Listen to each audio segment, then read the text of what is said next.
ഇന്ന് ഞങ്ങളുടെ അച്ഛന്റെ അമ്മയുടെയും വെഡിങ് ആനിവേഴ്സറി ആണ്. അച്ഛനും എന്തും പറയാനുണ്ടോ? പറയണ്ടെന്ന് ഞാൻ 16 കൊല്ലായി ഇപ്പോ സഹിക്കാൻ തുടങ്ങിയിട്ട്. പിന്നെ 16 കൊല്ലായി എന്ന് പറയുമ്പോ പിന്നെ 15 വയസ്സായപ്പോഴാണ് ഞങ്ങളെ കല്യാണം കഴിഞ്ഞിട്ട് 16 കൊല്ലായി എന്ന് മനസ്സിലാവുന്നത്. ഞങ്ങളുടെ കല്യാണം നടന്നു കഴിഞ്ഞാൽ അത് നിങ്ങൾക്ക് പറഞ്ഞാൽ മനസ്സിലാവുന്നറിയില്ല. ഞാൻ പെണ്ണ് കാണാൻ പോയിട്ട് ജാതകം ചെയ്യാന്ന് പോകുന്നതാണ്.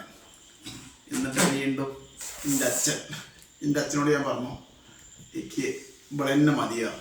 അപ്പം അച്ഛൻ പറഞ്ഞു നമ്പർ തന്നിട്ട് ഈ എൻ്റെ കഴിവ് പോലെ എന്താ ചെയ്തോ അങ്ങനെ തന്നിട്ട് ഞാൻ ഫോൺ ചെയ്ത് വശത്താക്കിയതാണ്. വളച്ചെടുത്താണ് അമ്മേനെ. എല്ലാരും സംഭവത്തോട് തന്നെയാണ് വളച്ചെടുത്തു. പിന്നെ ഞങ്ങൾക്ക് പിരിയാൻ പറ്റാത്ത അവസ്ഥയിൽ ഇതാണ് സംഭവം. Half love marriage, half arrange marriage. പിരിയാൻ പറ്റാത്ത അവസ്ഥ ഞങ്ങൾ ഫോൺ ചെയ്തിട്ട് പിരിയാൻ പറ്റാത്ത അവസ്ഥ പറഞ്ഞു. അമ്മ എത്രാമത്തെ കോളില് അച്ഛൻ വിളിച്ച് എത്രാമത്തെ കോളിൽ അമ്മ ഫോൺ എടുത്ത്? അത് കൊറേ വട്ടം വിളിച്ചിട്ടാണ്. കൊറേ വട്ടം വിളിച്ച് ആദ്യം ഡീസന്റ് സംസാരിച്ചു.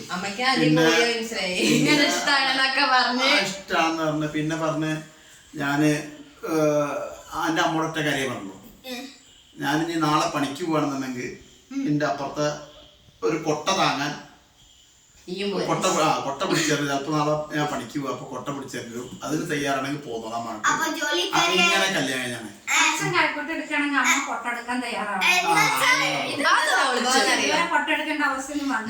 ഞാൻ പറഞ്ഞേ. ഇത് അറേഞ്ച് മാരേജിക്ക് പോയി. അറേഞ്ച് മാരേജ് ഒന്നുണ്ടല്ലോ പറ്റില്ല, മനസ്സിലായി. ഇപ്പൊ നേരെ ലവ് മാരേജ് ആയി.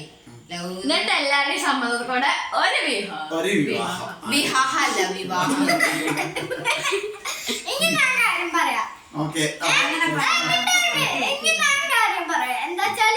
അങ്ങനെ ഇപ്പൊ 3 സാധനങ്ങൾ നിങ്ങൾ പ്രസവിച്ചു.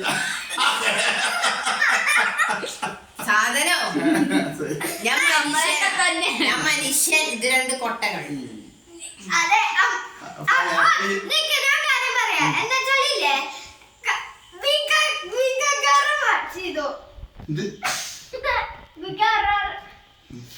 വിഗ്രഹം